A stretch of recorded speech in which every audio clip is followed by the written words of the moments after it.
Good evening and welcome to Tucker Carlson Tonight. Friday's inauguration looks like it could be a protest event for the ages, with thousands of anti-Donald Trump agitators descending on the city. And why wouldn't they? Advertisements posted in more than 20 cities have been recruiting paid protesters to come here to D.C. and help disrupt the inauguration. The group Demand Protest, which describes itself as, quote, the largest grassroots support organization in the United States, says it will pay professional protesters $50 an hour in addition to a $2,500 monthly retainer to support their efforts. We're joined now by Dom Tullipso, Director of Operations in Los Angeles for Demand Protest. Dom, thanks for joining us tonight. Yeah, no problem, Tucker. So this is a sham. Your company isn't real. Your website is fake. The claims you have made are lies. This is a hoax. Let me start at the beginning, however, with your name, Dom Tullipso, which is not your real name. It's a fake name. Well, we ran you through law enforcement level background checks, and that name does not exist. So let's start out with the truth. Tell me what your real name is. It's Dominic Tullipso. It's per L's are silent. That's a lie, and you know it's a lie. And we asked you for ID at the Los Angeles Bureau, and you said you didn't have ID with you. But doubtless you have a wallet on you. Every grown man does. Hold up a credit card. You can cover the number to our camera and show us any piece of documentation with the name Dominic Tullipso on it. And you can't because that's not your real name. Sure. Absolutely, I'll do that in just a moment. I might just begin with wondering, Tucker, you're not accusing me of being a hoax, are you? I'm saying that your name is fake and this company is fake and that the claims you've made on your website are false. And so my question for you is why? Is this an effort to discredit the protesters at the Trump inauguration? Is it an effort to convince conservative news organizations to pick up the story and therefore highlight their gullibility? What's the point of the ruse that you're perpetuating on the American news media? Sure, absolutely. Great questions.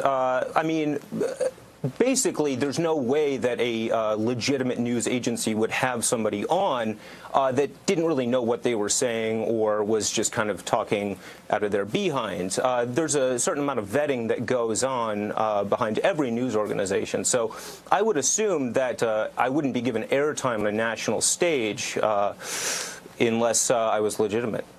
Well, I'm vetting you right now, and I'm beginning by saying you are not legitimate. You are lying. We know that. You have fooled other news organizations. You did not fool us. And my question is, why are you doing it? And I guess let me just satisfy our viewers who may be thinking, well, maybe we're miscalling this. On your website, you claim that you pay a retainer to 1,817 operatives every month. Now, if that were actually true, that's $54 million a year you're spending just on retainers. It's another $30 million a year if you're paying them for 6 hours a week work. That's demonstrably silly. You're not doing that. No, we're actually doing $80 million a year. So I don't know quite where you got those numbers, but those are definitely obviously dated. I do want to mention the fact. Wait. So hold on. You're not conceding that this is a hoax. You're saying that this is a real company that's engaged in the activities you say it's engaged in. Absolutely. That you're hiring protesters. That you have 1,800 of them already on retainer for $2,500 a month, and that you're affecting American politics by doing this. Yeah, we actually changed our mind, though, about we're no longer actually going after Donald Trump. We're actually going after the protesters at the inauguration. So we kind of changed our minds actually recently, and that was a result mainly of the enormous amount of hate mail that we received. People, making death threats, and they basically just really talked us into changing our position. So what we're doing now is we're actually protesting the protesters. Okay, but that didn't happen because you don't have a physical address, because you don't have a real office. Your website was just put up. Your Facebook page, same thing. You haven't been receiving hate mail because you don't exist. Okay, so if you do exist, why don't you give me some evidence that you're real, beginning with your actual name, which is not Dominic Tullipso. And by the way, your business partner doesn't exist either. So let's just be straight here. Let's just be real. Yeah. What is the real story here? Why are you doing this? What point are you trying to make? Yeah. The main point basically is that we are greatly supportive of national treasures such as Julian Assange, Edward Snowden, Peyton Manning. Right. And we really support their efforts to really get the truth out there. And in the case of the current client that we have right now, that client is very interested in releasing the Roswell papers. I